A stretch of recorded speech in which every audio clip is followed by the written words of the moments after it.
Hey, I showed a house on the 88-mile marker over the weekend. Oh, did you? Let me tell you, that's a long damn way. How far was it total? Hour and 15 minutes one direction Oh, wow. from Camdenton. I was in the river damn near. Oh, wow. I mean, God. Did the showing go well though? Like, Yeah, we're negotiating. So I guess it was worth the ride. that's good. Bruce, did you get a new truck? Oh, like Did 3 months yeah, ago now? I got rid of that old white tank and got me a little red one. I got you. It's good looking. Yeah, I had 18 years on the other one, so Oh my gosh. I figure this one's going to last me till they throw me in the ground. Yeah. Wow. Wow. That's a lot. I can't believe you drove that thing for 20 years. The one I had before that, I drove for 14 years. I like to Wow. keep my shit for a long time. Yeah, clearly you keep it longer than people keep their houses. I know. I guess appreciation doesn't really bother you, does it, Bruce? No, and I'm living in the house I was born in, so apparently it doesn't bother me. Are you kidding? Uh-uh. Wow, that's nuts. Yeah, I kind of like old stuff, I guess. Ron, I love the name change.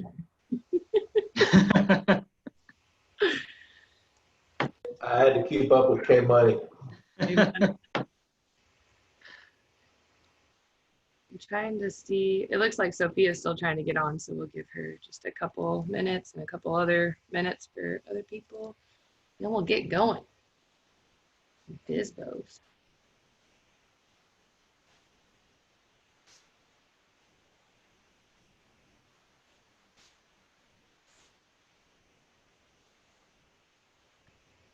Somebody in our building ordered DoorDash, I see. Hopefully somebody on this call that's going to eat and listen. Nice. It looks like it might be a miracle that the food made it this far. I wasn't familiar with DoorDash until I saw a DoorDash go down at a restaurant the other day where they were picking it up to go deliver it. And I was like, man, I don't know if that's something I would do to just kind of transfer food between 10 people before it gets to me. Like, That's funny.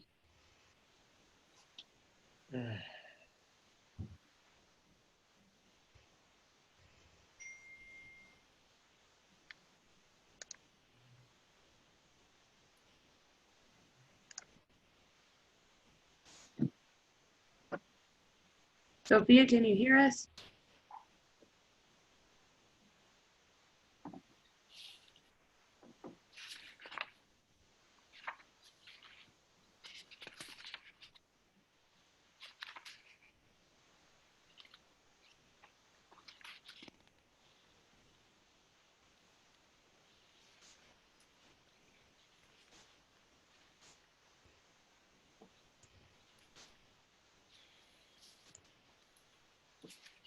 Give her a couple minute to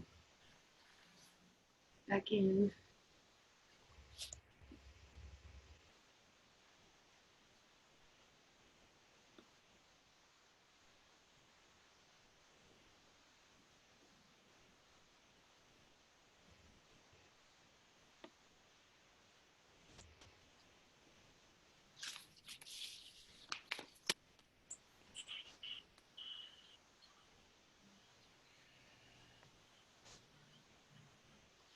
Hey, Sophia, can you hear us? Sweet.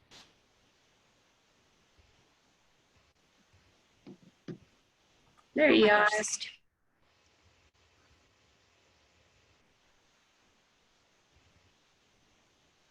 Might be frozen. Hey, Brianna. Oh, Why is it when I look at there my you are, clip, Sophia. I look like gray and dead? You guys all like have perfect angel lighting, every one of you, and you look at me and it's like death and gray. I'm gonna have to get some different lighting in here. We need to get you a lamp, Kyle. Yeah, yeah. All right, well, now that I got everybody in here and Sophia's rocking and rolling, let's get going on FSBOs today. So thank you guys for coming and welcome again. We're excited to be having this class, and we're even more excited that we have Kyle or K Money here and Sophia here to talk about kind of their FSBO processes and what they do. We're going to keep this class to an hour starting now, and we'll have opportunities for questions, but if you guys can utilize the chat box, if you think of something, I'll make sure to catch it and ask it to either Kyle or the group or Sophia. So we will do our best to get to those. So this class teaches a 5-step follow-up method that is complete and also non-threatening to any for sale by owner. After this class, you should feel pretty confident to have conversations with for sale by owners, and then also feel confident in door knocking or cold calling them as well. So let's dive into FSBOs and why we want to work with them. So Sophia and Kyle, can you tell us why an agent would want to consider working with FSBOs? Sophia, you get to go first. You're there. Okay. All right, I'm going to go first. Go first. So FSBOs are cool just because like everybody calls expireds and withdrawals. So that's like when you get brought on, especially like I know at Keller Williams, they're like first day you hit the phones and you call expireds because they've already bought into the realtor concept. So I liked going for FSBOs and still do over expireds because I've called some expireds, I've door knocked expireds, and they're just, everybody's been hitting them. So FSBOs are a little bit more, I don't know, they're just not as touched as often. So we already know that they want to sell, but they're not as beat up as the expireds are. Absolutely. And I like how you pointed out, Kyle, that a lot of people turn to like expireds or other things without considering FSBOs. And I think that that happens more often in our market as well. Probably all the time, actually. So if you aren't considering FSBOs, especially if you're a new agent, it's something that you should consider. So what kind of advice would you give to agents before considering working with them? Also, Sophia's here. She's just labeled as Julie. So yeah, I had total technical difficulties, so I had to kick Julie out of her desk. So. Oh no, you're good. Minutes. We were just talking about, Sophia, like why agents should consider working with FSBOs, and also what kind of advice you would give to agents before considering working them. I would say for sure there's lots of money to be made working with for sale by owners all the time. Every year, ever since I first got my license, I've had some closings in some form because of a FSBO. So definitely don't shy away from it, and also don't be intimidated, because sometimes when you're a new agent, you call and then you talk to a hostile one or one that's sort of anti-agent, and then it kind of freaks you out, and then you give up on it. So just don't be intimidated. That's really great advice. Yeah. Don't shy away from them. Get confident. That's good. Kyle, how would you kind of describe some FSBO owners today? Well, I mean, so now when I first started, which was a whole, like year and a couple months ago, I would just call every one of them all the time.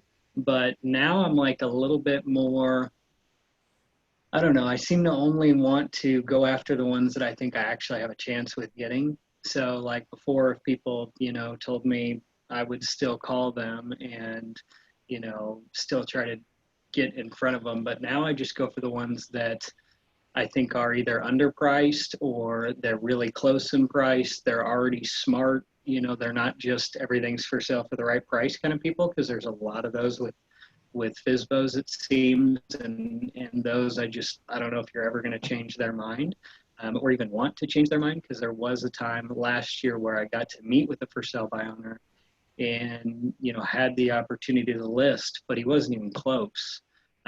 So that's that. I think, I don't know if that answers the question, but I think it's going for ones that either A, that you want, because this guy was not overly friendly and he wanted way too much, so that was out, but which was hard to walk away from, and a whole bunch of time trying to come and, you know, and drive there and this and that. So anyway, I think that if you find the people that are motivated and that are smart, it's a lot easier. Yeah, and I would agree with you. I think that most FSBO owners are smarter and they kind of know ahead of time what they're thinking about getting themselves into anyway. So Yeah, and those ones, I think, I mean, Sophia, you probably know much more than I, but I feel like sometimes they are expecting the call, and it's almost, it seems like their way of interviewing people to see, A, who's going to call, how they sound on the phone, what they say. You know, sometimes, at least twice, I have felt that in ones that I've been able to get, but a whole bunch in ones that I've lost to other people. You know, I'll talk to them, then 2 weeks later, their, you know, house is on the market, and I'm like, well, I can see that they were calling FSBOs too. So anyway. love it. So let's talk about the income streams that come from FSBOs. Like this slide says, you know, it's coupled with the fact that there are 6 possible income streams that come from a relationship with the for sale by owner. So let's talk about those. As you can see from this slide, these are the 6. So first, let's talk about why homeowners go the FSBO route. So Kyle and Sophia, why do you feel that homeowners go the FSBO route? Oh, okay. Yeah, I would say, first of all, Zillow makes it super duper easy. So even like 2010, 11, people would maybe put up a sign, or if they were computer savvy people back then, there would be, you know, like bulletin boards or, you know, online classifieds or different things, but it wasn't super duper easy to be a FSBO. But once Zillow realized that they could, you know, they could capture buyers, first of all, on that platform, and then they realized they could also make it super easy for sellers. I mean, it's almost, sometimes they're just like, oh, I just wanted to try it out. You know, all they had to do is answer a few questions, throw up a picture, and they're listed on Zillow. So, I mean, there was no hindrance to it. So people just, either they were planning on listing and they just want to test the waters, or, you know, sometimes people, they know that they're going to save on commission. Even if they do work with a buyer broker, they're going to pay half. So, I mean, it's kind of like there's no reason not to if it's easy and it saves them money. So that's why people do it. Right, so it can be kind of cheaper for them. And I never thought about the technology now with Zillow and stuff. I'm sure it does make it pretty easy for them. Yeah, I mean, I spoke to probably 5 for sale by owner sellers within the past 2 weeks. I showed 2 for sale by owner properties just this weekend. Awesome. So, you know, basically I'm always ready to show one. That's why I always keep like an authorization to show, because sometimes you're just driving in the neighborhood, people are going to show one, and then, oh, look, there's a sign, and you just pop in. You know what I mean? I don't overthink it. I just, nice, and get, you know, husband or wife or whoever's there to maybe, you know, sign the authorization to show and just act like it's a regular showing. Right. Kyle, is there anything that you want to add to that as far as the reason why a homeowner would want to go the FSBO route? Yeah, sometimes, I mean, definitely they just want to save the money.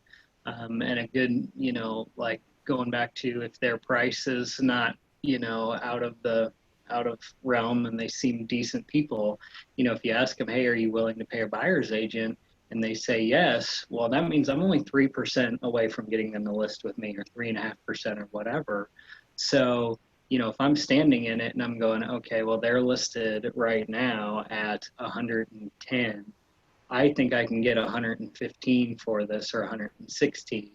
You know, that's an easy way in. So, but sometimes I think people just are DIY people, or they hate realtors, or, you know, realtors are just thieves. I mean, when you call, you get to hear it all, especially when you have no idea what to say, and then they really tell you what you want to hear about your career. So, Oh, I'm sure. I think that's a small percentage, but yeah, those are out there. I mean, some people are hostile, in which case I don't even want to deal. But right. people are Yeah. friendly, they just want to save money. Yeah, Well, and those are the ones I was talking about, where, you know, like before it was, I'm just going to keep after them. And now I'm like, yeah, they're out. Really sad. You don't want Yeah. it. I'm glad that you guys brought up, the bad perception as a reason for why they might choose to go that route. How do you guys feel like you should overcome kind of that bad perception of being, just a typical agent that wants to sell you something or have that bad reputation? For me, I always, sometimes they say like you should bring something of value immediately. I think before you bring anything of value, you have to build rapport. So whether or not I'm calling, because like I always tell my buyers, if you're looking online, I can answer questions about anything you come across, whether it's Zillow, Realtor.com, if it's for sale by owner, call me first. And that way I can make first contact with the seller. So like, for example, this weekend, the one that I called, I mean, I'm professional, but without being like overly professional, because you want to build rapport, because you want them to be, open to working with you. So I'm always like, oh, am I like the 12th realtor to call you today? I want to show your house. I just start out friendly and professional, but without, so that way their answer is automatically yes. Like I'm calling you to schedule an appointment. And then I slide in there, are you willing to work with a buyer broker? Our commission is, and I say 3.5, not 3. And I let them say, well, other agents said 3, so will you do it for 3? But I let them do that. If not, then I try to do 3.5. That's great. Yeah, I would definitely agree. Building rapport kind of is a part of that process. And anytime that you can do that successfully, you kind of get away from that predetermined agent, demographic that they've created in their mind. Sophia, from this list on the screen, what do you try to do the most with FSBOs? Is that sell their home, get the listing, get a referral? Like, what is kind of your go-to with FSBOs? For the most part, the people that I work with, I end up selling a lot of for sale by owners. I also have, when I've sold one, now they're like homeless and now they need another lake home. And then I can turn them into where the FSBO is now a buyer and I can replace the home that I sold for them. And as far as listings, I get some, like if I'm driving around and I see, I don't purposefully drive around looking for signs, but since we drive all over the place anyway, when I see a for sale by owner sign, I just snap a picture. And that way, then I take a picture of the house. So remember, was it a crack hole or what was it that I took a picture of? And in those instances, I've been able to, pull a few listings, but I feel like I'm better on the buyer side. Just because I don't feel like hassling people that don't want to work with me. Right. Kyle's kind of same question. From the list, which one do you try to do as an agent and why? Well, definitely just like sell their house. I got lucky this year and had a for sale by owner that listed, and then we went and got another property. So that was cool. But yeah, I mean mainly just to sell their place, And I don't know, the more people who know you, the better. So anyway. No, that's great. Let's dive into like looking at and finding FSBOs. I know, Sophie, you kind of touched on how you kind of drive by taking pictures and things, but when you're considering working with FSBOs, the number one source, like you said, is kind of finding them as you're out and about or driving by. So, thinking about driving by, you want to, the book kind of teaches us that you want to have like a home base, and then you kind of want to go out radius by radius and keep expanding that. So looking for yard signs has been proven to be kind of the best way for proactively moving into that relationship with FSBOs. Your competition isn't going to do that. They're not going to go and knock on doors. They're not going to cold call, most likely. So as you can see from this chart, and like I said, you kind of want to start somewhere with a neighborhood and branch out radius by radius. And that's just kind of, like I said, what the book teaches us, but I'm sure with our market and with Kyle and Sophia, you maybe have a different way of going about it. So what does your drive-by plan kind of look like? I personally do not have a drive-by plan, because I'm going to be honest, because I know the book does say that, and there's different markets where it makes sense. I mean, in our market, like on Zillow, you can set up an alert that sends you like for sale by owners. So I try to watch that in case something fits the criteria for one of my buyers. So I kind of use that as a way to sort of like keep my finger on the pulse of maybe what's available FSBO. But I don't really drive by. But if I see one, I mean, it's like, hey, there it is. But like we drive everywhere already, and our market is so spread out, you can't really be like casing a place. It just doesn't make sense. Right. Kyle, are you kind of doing the same thing? Do you have a drive-by plan at all, or do you? No, Finding like if I have a whole bunch of time to do it, what I do is go to the places that I've already talked to. And so like, you know, if I've talked to them on the phone or I've left them 2 or 3 messages, then I do kind of the meet salesperson thing where I say, hey, you know, I was just at this house over here. I just had to drive by or whatever. And I've been giving you a call, you know, that's the piece of paper that's left, but there's no real drive-by, you know, hey, I'm sitting out in front of your house, pay me 7% right now, you Right. know, I don't have any. It's When you, fine in my line. yeah, when you guys are doing the driving, you know, before you're going to either knock on the door or contact them, what are you kind of noticing beforehand? Are you taking any notes? Are you noticing curb appeal? Are you, you know, making notes of any kind before you're making contact? Not really necessarily. I mean, if I'm taking down a number because I see a sign, you know, I'll make a little bit of a mental note, you know, like I said, maybe take a picture. It just depends on what it is. If my buyers contact me and they want to see a for sale by owner, at that point, I'm just calling them just to schedule a showing and start building rapport.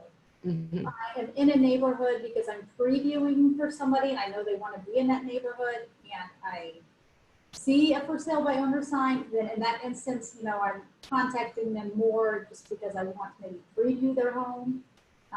So I don't know if I'm really necessarily taking notes or, you know, I'll take a look at the price and see if it, you know, makes any sense or call them or ask them a few questions about the property Mm-hmm. or price and whether or not, you know, a little bit of their motivation, but other than that, that's about it. Yeah. So it just kind of depends on kind of what side you're on and how you're going about that. Yeah. Kyle, what about you? Are you, you know, doing anything to prepare? Are you just, you know, finding one, maybe going and knocking on the door, or do you go back to the office?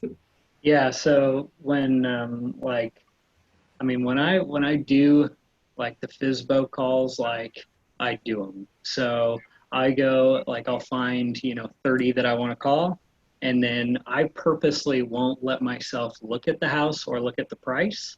So that way, you know, I mean, I've looked through to see if I think they're worth calling. You know, if it's like a 2-bedroom place at Wheelhouse and they're asking 300 grand, I'm probably not going to call them. But I don't want to see, because I will talk different if I see that it's $1 million place in Villages, which I've never got on a for sale by owner, by the way.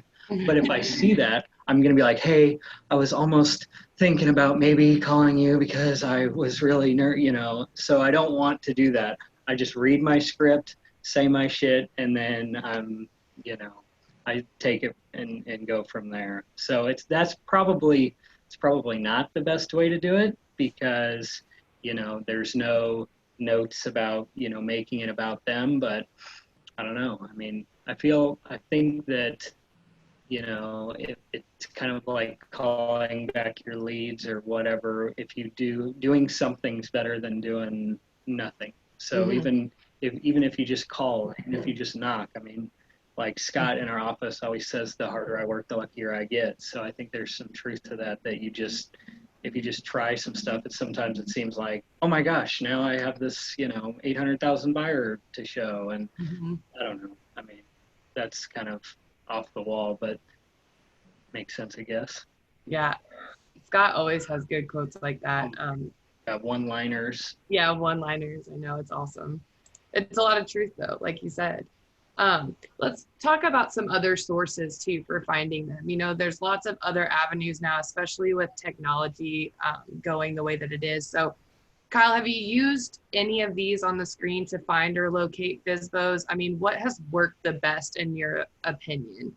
So I just do like forsalebyowner.com, Zillow, those mainly. That's it. I tried Craigslist. That was a nightmare. I tried that for about a half a day and called a couple, And I think that was probably because that was before I was vetting them. You know, I would just call, if it was for sale by owner, I was calling.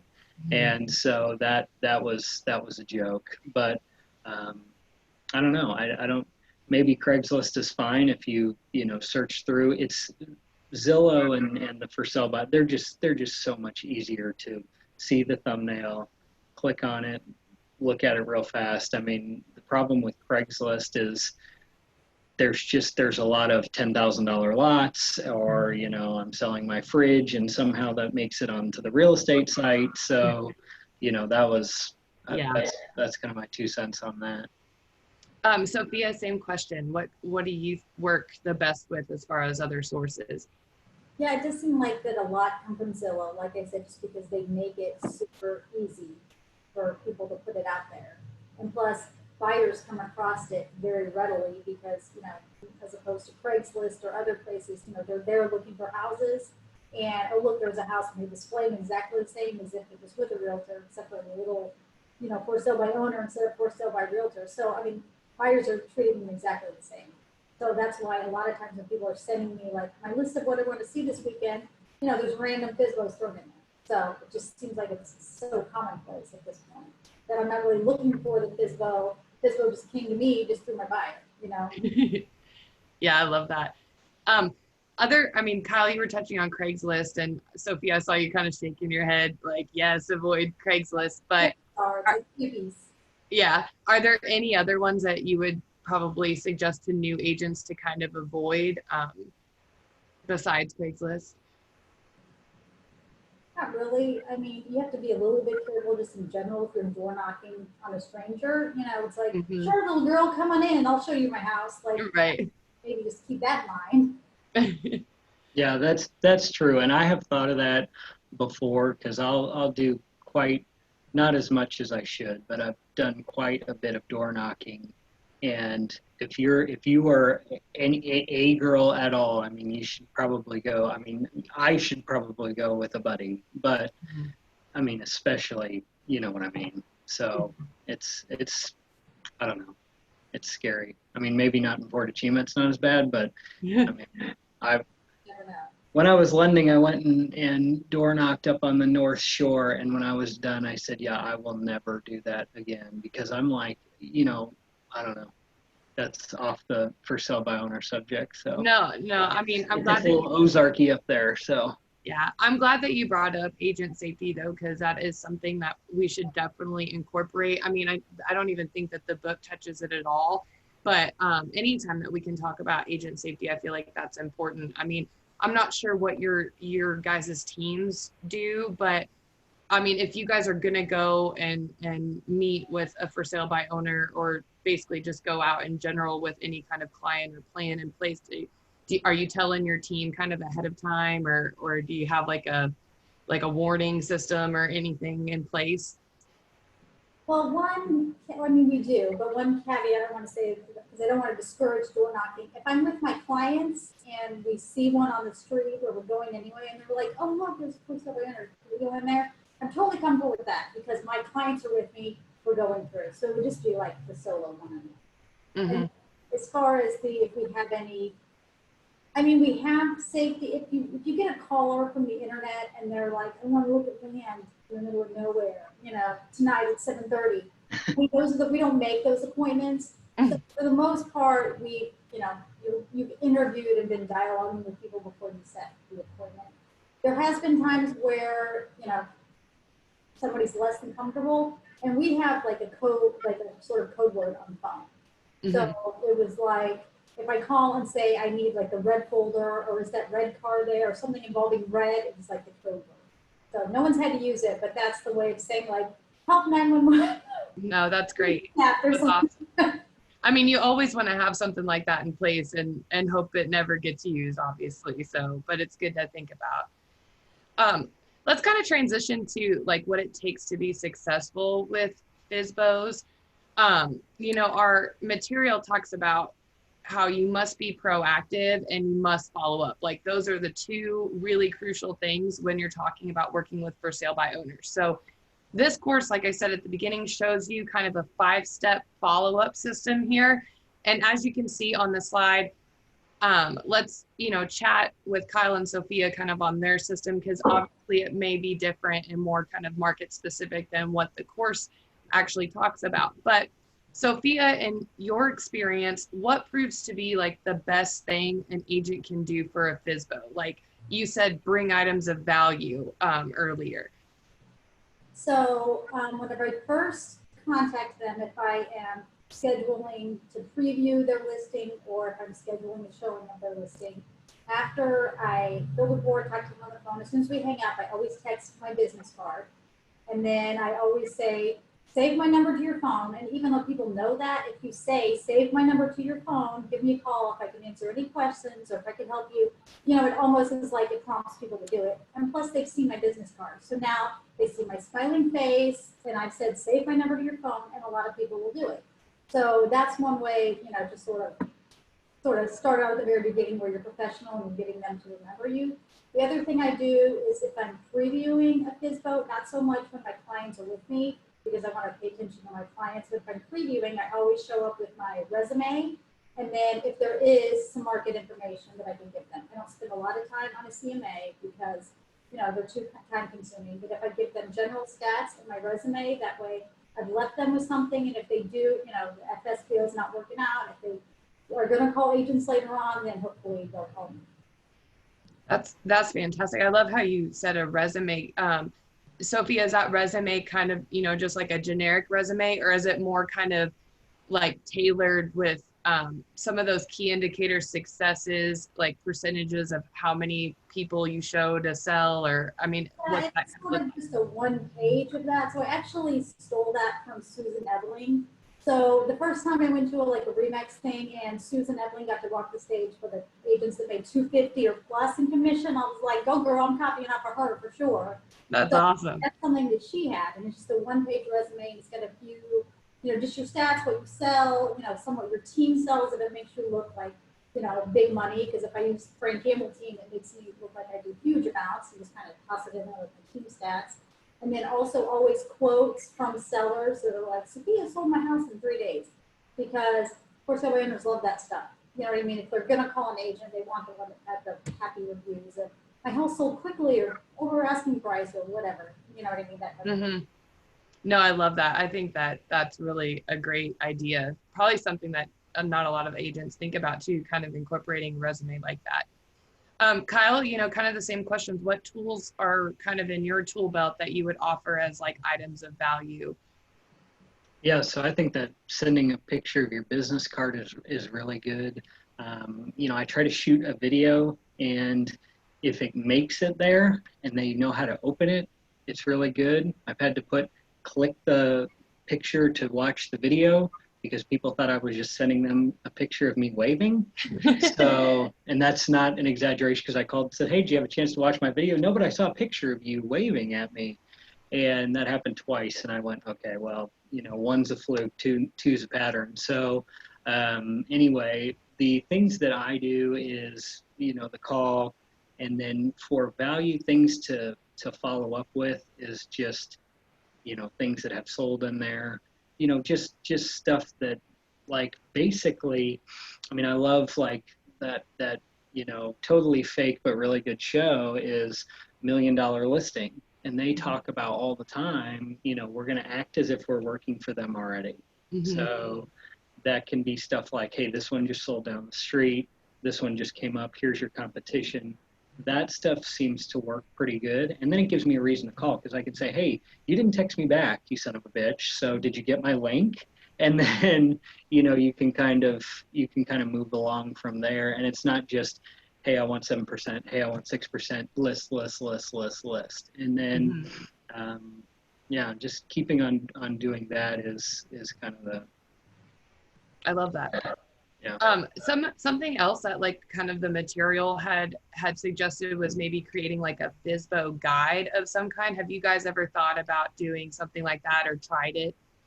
Yes, and it failed miserably. It did? Yes. But that was just me, and that was only, I tried it I probably tried it on 35, and so, which sounds like a lot, but I guess really isn't, because you only need one to say that to say it was worth it. But I tried to do like links to different things about how to sell your house by yourself and how to avoid the 6%. You know, that was, you know, it was how to do it by yourself. Okay, what if you're thinking about hiring an agent? What should you look for? Why hiring an agent is better? And that text was sent every week. Never got any response. Nobody ever read the deals. Nobody ever opened the links. So, I mean, if you were to take a, you know, bound book and take it to them, you know, here the problem is they don't live here. Mhm. So I tried, you know, I tried before because I feel like I'm way better in person than I am on the phone.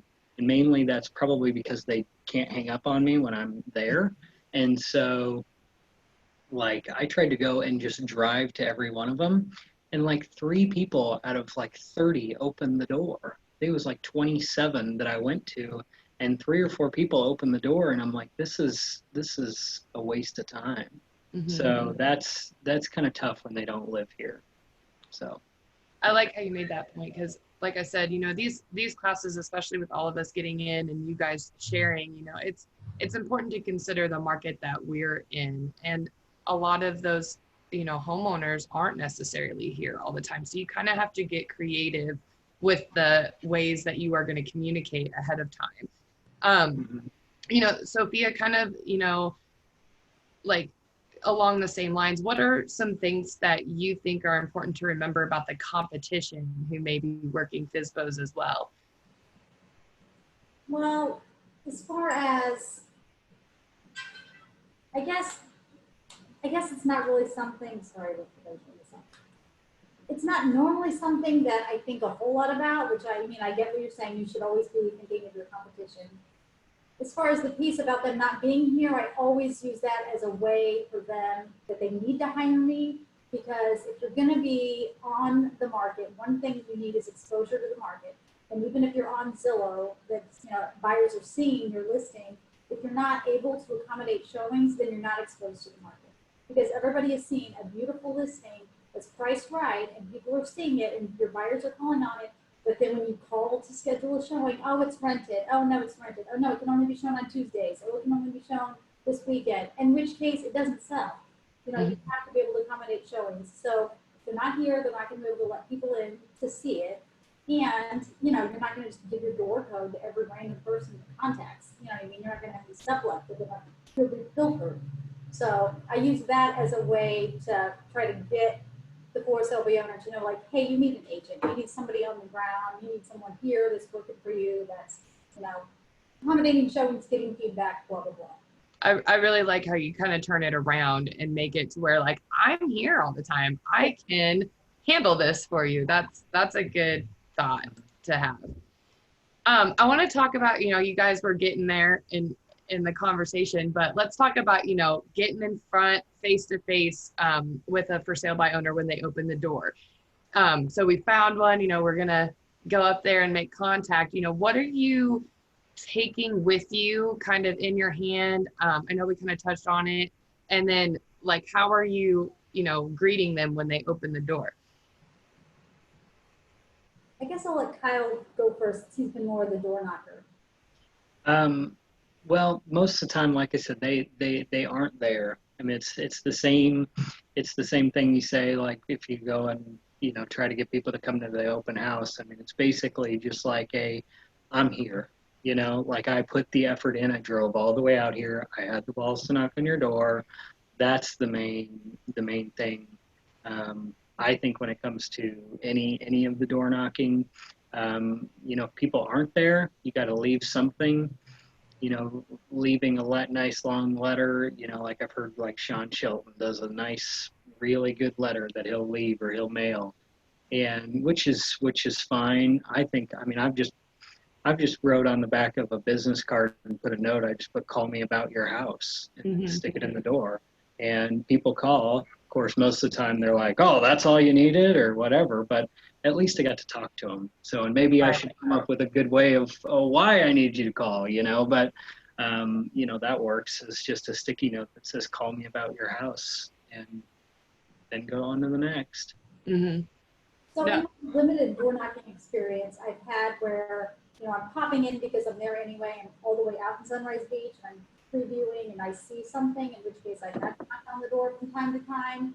And then I just say, you know, hi, my name is Sophia Marr. I go through the 3 Max Lake of the Ozarks. I live in your neighborhood. I saw you have a for sale by owner sign. And I don't ask to like come in. Like, can I come in and see your house? Like, I feel like it's like a bit much. You know, people have no warning. They're just on the front door. And I just, you know, say like, what's your asking price? You know, what's your square footage? And then people will say, oh, well, this, come on in, let us show you. You know what I mean? So like in those instances, as long as you're kind of springing on them in any door knock scenario. So it's not my favorite thing to do, but in the, the times that I have done it, I've just been friendly on the front door and get them to say, because people will start telling you, oh, we decided to list because, XYZ. I mean, they'll start telling you everything. People want to share with realtors, you know what I mean? It's almost like they want somebody there, so that's a perfect way to like get your foot in the door and start answering their questions and dialoguing with them. Yeah, and I agree with you, Sophia. I feel like a lot of people will offer information without you even having to ask, as long as you're willing to keep that rapport going and asking the right questions. So one thing that I love about our book with this class is this example where it says knock on the front door and smile. If you are brave enough to go knock on the door and you want to try something that the material offers, you could say something like, can I take some measurements so I can add your home to my for sale by owner inventory? And a lot of people they'll be like, well, what's that? Or why do I have to do that? Or, but it opens the opportunity to keep that conversation moving. You guys, what are you kind of saying if a homeowner instantly is just like, I don't want to work with a realtor. I'd rather not. Great. Most for sale by owners don't. I mean, that's what I say. Like, or like when people, I mean, it's the same thing when people are new buyers or whatever, and they're, oh, I'm not in a hurry. I'm not in a hurry. Well, good. Most people, when we meet them, aren't. So that kind of seems to let the guard down, that it makes them feel like I'm not, I'm not here to sell you tomorrow. I'm not here to list your house right now. Most people aren't. Keep it low pressure. Yeah. Yeah. I feel like when I get that response, I always, like sometimes people, they start out, they're bristling, and then, you just can ask a few follow-up questions and going back to the, the building rapport. And if you stay friendly, I mean, there are some true jerks out there, but for the most part, people aren't really rude. Mm-hmm. So even if they're, I don't want to work with a realtor, then I talk to them about, I have a buyer, they are interested in seeing your home. Are you willing to pay a professional fee? No, absolutely not. If your buyer wants to pay you, then they can pay you, but I'm not paying a realtor or anything. I mean, you get those people, but there's never been one time ever, of all the times that I've written on something, it was because of a for sale realtor, it was an authorization to show. I've never had somebody that my buyer ended up paying the commission. The seller always has ended up paying the commission. So they say no, but then once they realize that they're going to save money, they're not going to pay 7%, they're going to pay less, by just continuing the dialogue, they're going to say, well, how much do you charge? But what would I have to do? Well, what about this? You can answer their questions, and people usually always come around. Mm-hmm. Well, and I think that that's an important point that you were just making, Sophia, about this class, especially with for sale by owners, treating it just like you would treat, listings and letting those clients kind of self-discover that value on their own. And any agent in this class, and even not attending that watch it later, keep asking those questions. Keep trying to gain a familiar ground on some level and show them that, I'm not just here to bother you. I'm here to help you sell it. Like, I'm here to help you accomplish that goal that you are wanting to accomplish. And I think that, the more that you can convey that, the easier that they'll be on the whole situation. So let's kind of talk about phone calls too. The thing to remember about calling FSBOs, it's easier for a FSBO to reject you over the phone. Like Kyle was saying, I'm here face to face, you can't just hang up on me. So it is easier to get more rejections with FSBOs over the phone. However, if you have a situation like a by appointment only sign, or the homeowner wasn't home, a phone call should be tried. I always tell the agents that I work with, there's value in a phone call, always. So Sophia and Kyle, if you're calling a FSBO to try and schedule a face-to-face or schedule a meeting with them, what does that dialogue sound like? I personally I feel like that I'm okay on the phone. You know, I don't have a problem, you know, getting my foot in the door on the phone as opposed to in person. Some people are not extroverts. They're not like people persons per se.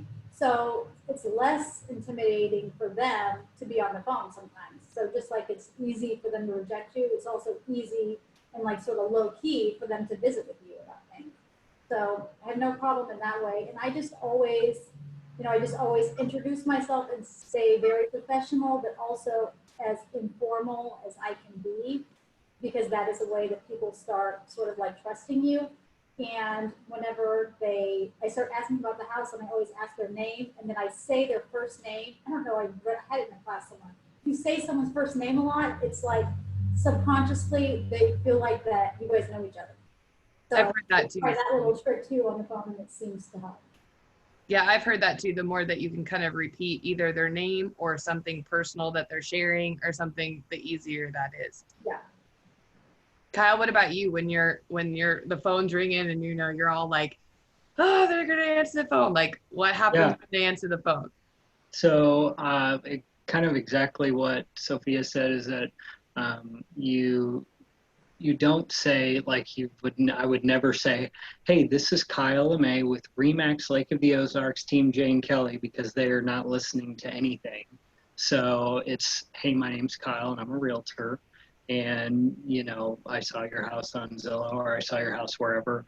I mean, the ones where the buyers ask to see them, those are too easy because you already got a reason to call and you already got a reason to follow up. So, but the cold ones, you know, I think, and I know this sounds stupid, but it kind of goes along with what she just said about, you know, you say their name a lot.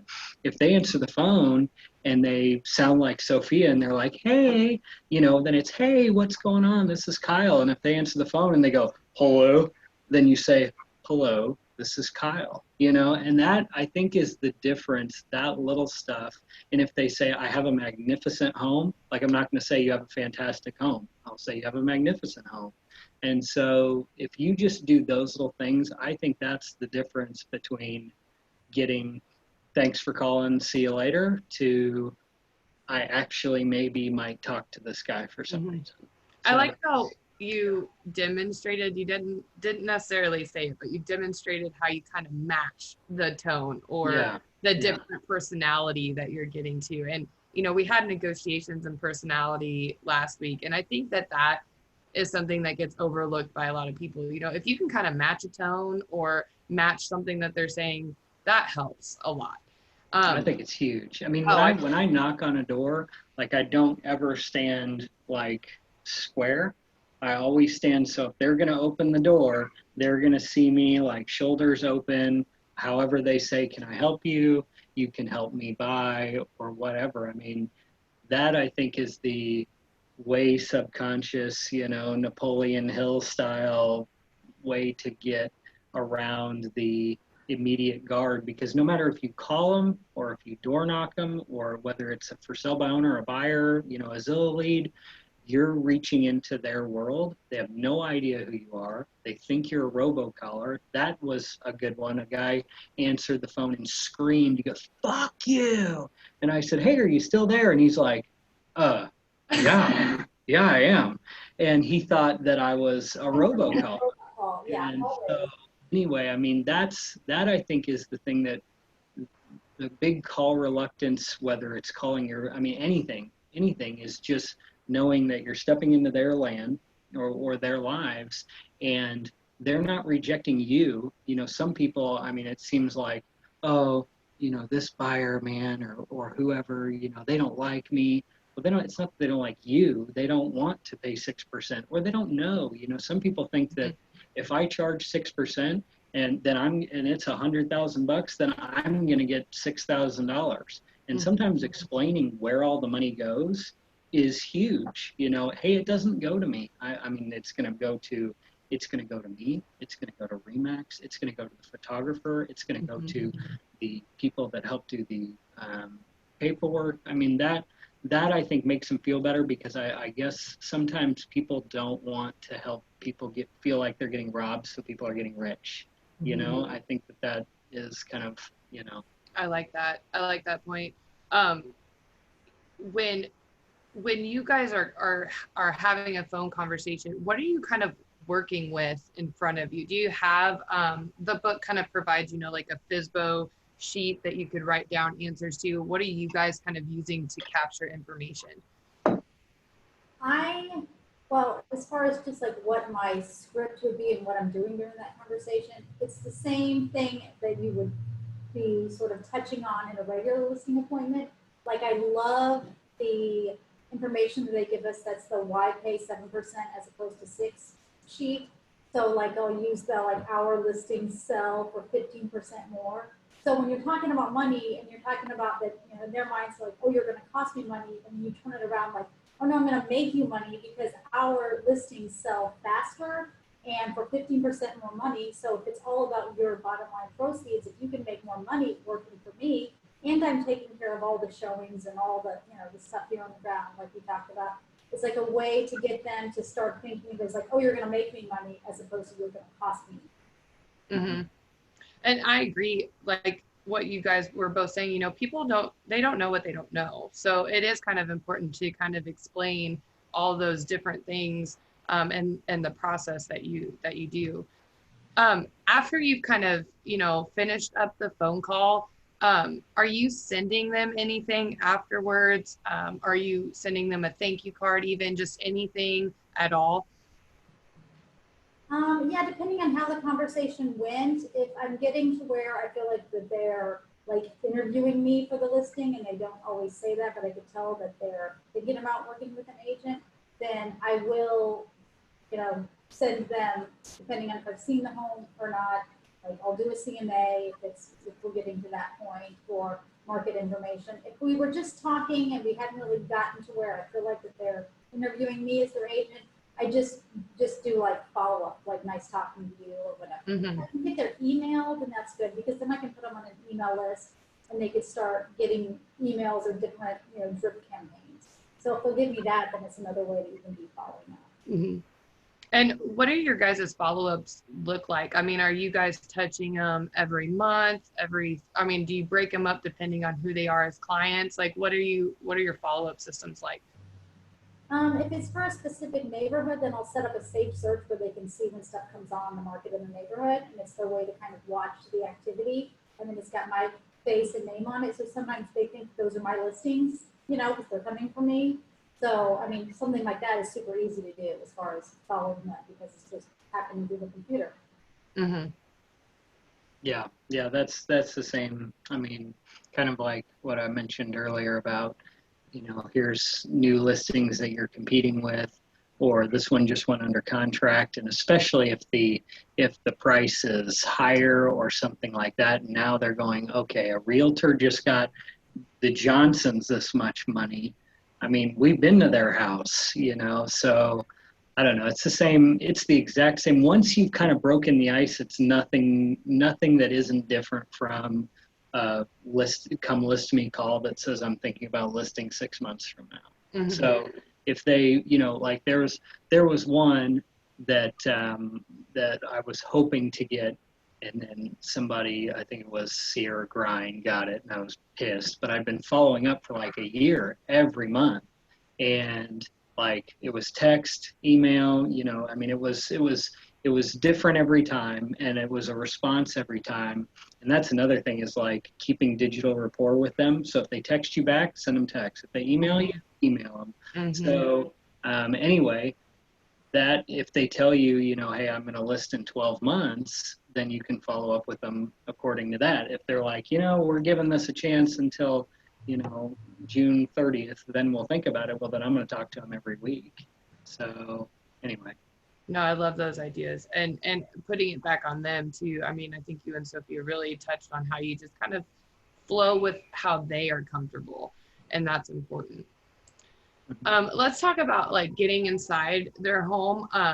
You know, we talk a lot about kind of going around and surveying the property with our clients, and it's very similar to listings, but what are you guys kind of doing as you're going through their home with them? Are you taking notes? Are you letting them lead, or are you just kind of on your own? Like, what does that look like? I'm definitely always taking notes because, you're trying to conversate with someone, but I'm not going to remember anything that we talked about if I'm not jotting stuff down. So I always have a clipboard, and then I'm jotting down anything they're telling me, like, oh, the roof was just new 6 months ago, and we put in a new septic system last year, and, like anything like that they're telling me. Anything that they're telling me about why they're selling, I make sure and jot that down. Anything they talk about, like how quickly they want to sell, I'll make sure and write that down. Sometimes if you're going through something and you're like thinking, oh Lord, these people need help, this thing needs work, it needs decluttered, it needs all that stuff.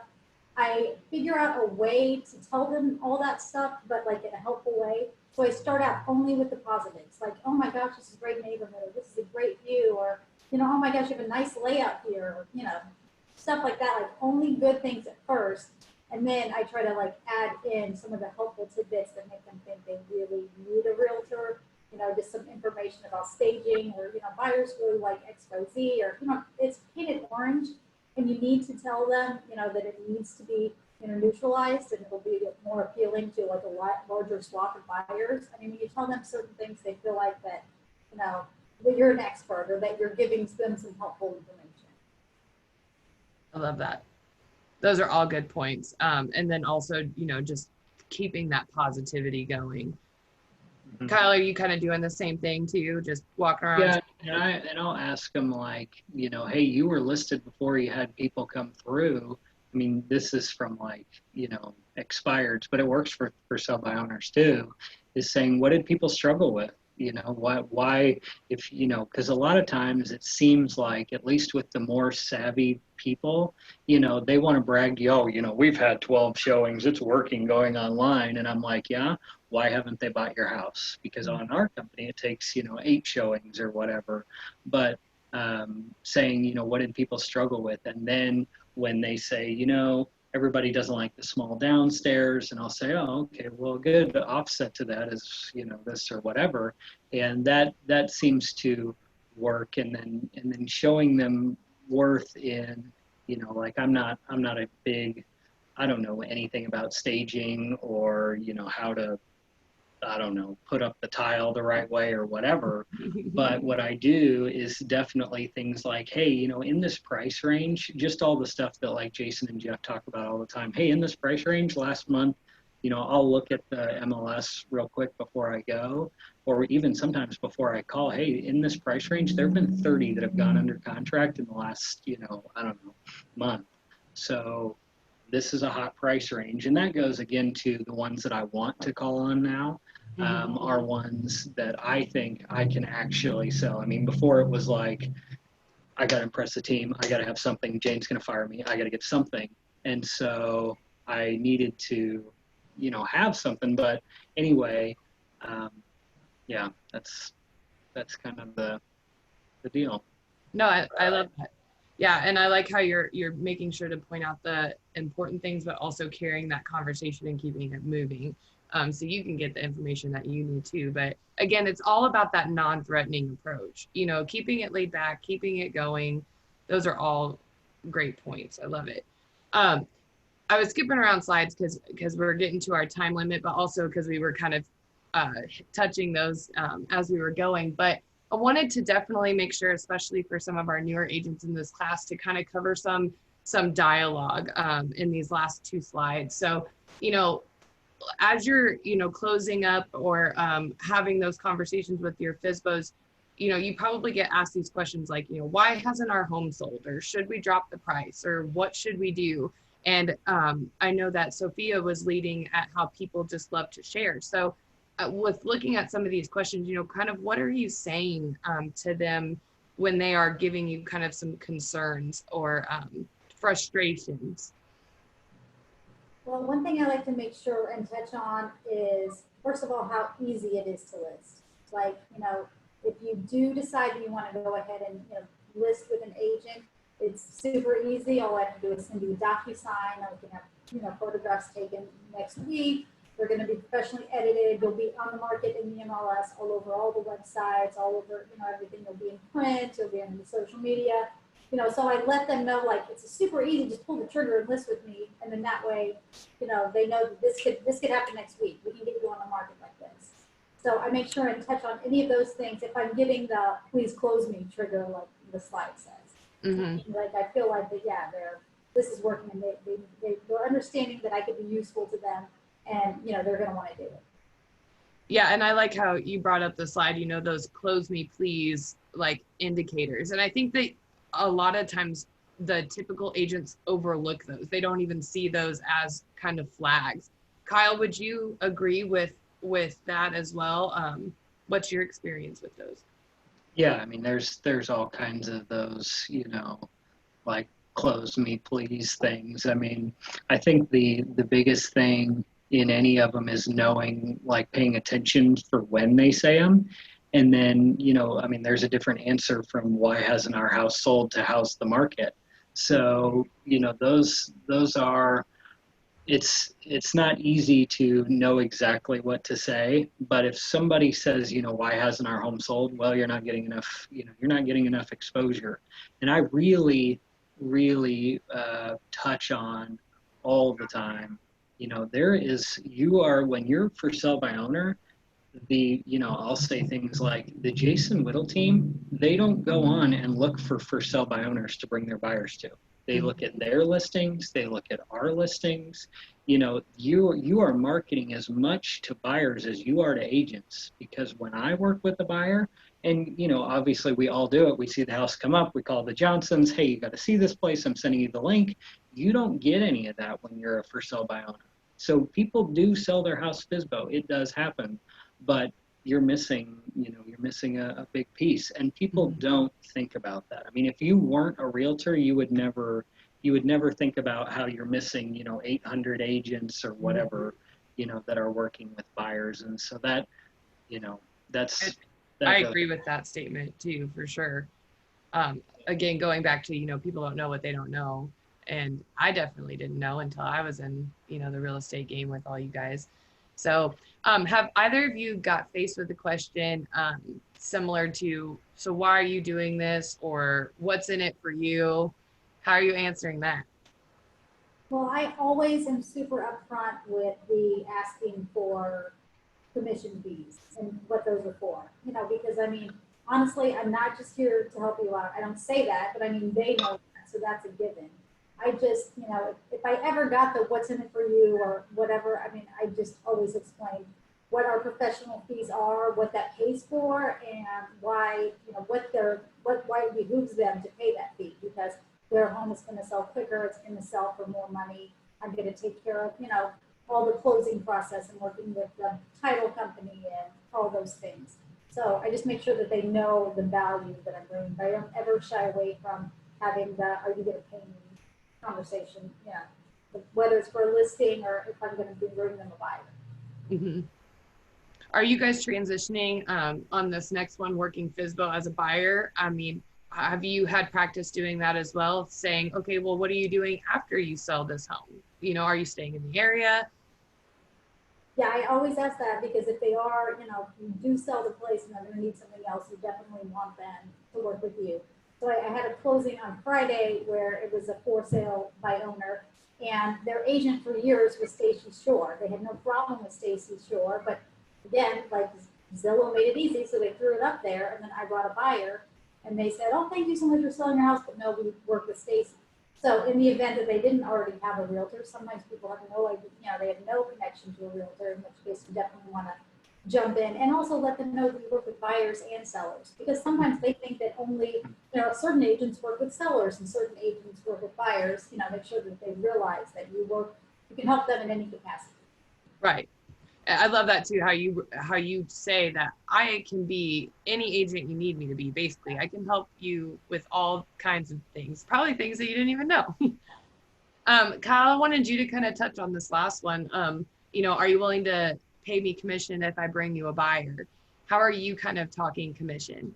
Yeah, I say, the ones where your people want to see them, they're just lay downs, hey, are you if these people are interested, would you be willing to, basically pay an agent? And then they get into, well, how much do you need, and this and that. And, obviously then you say, I'm not embarrassed to say that I do this for a living, and this is my full-time job. We work on 3.5%, and then, they'll do the quick calculation in their head or already have it, and then, when I was cold calling, or when I should do more, but when cold calling, asking that as kind of a last resort. If it's really going shitty, then I will ask that as a last resort. Hey, I do work with buyers every day. Would you be willing to work with an agent if we brought you a buyer? And 99% of the times they say yes. And they've already got, a lot of times, we're going to pay the buyer's agent $3,000. And it's like 1% of the sale price or something like that. If they're not even close, I don't push anymore. Right. But if they say, yes, we know about 3%, that's what we're willing to pay, then kind of like I mentioned earlier, I go, okay, well, 3% more, do I think I could get that for the house? I don't want to take something that's overpriced, but anyway, that's kind of how I handle that. And then, I have had them where they say, well, you should just have your buyer call us. And I said, well, here's the deal. That would not be a good idea for any of us, because the buyer has been working with me. They want our protection. And the other thing is, they're going to try to come after you to get the lowest possible price. When people hear for sale by owner, they hear, I got to dump this place and I don't have any money left. So, telling people that, I think telling them not in a mean way, but not in a, I'm nervous to say this.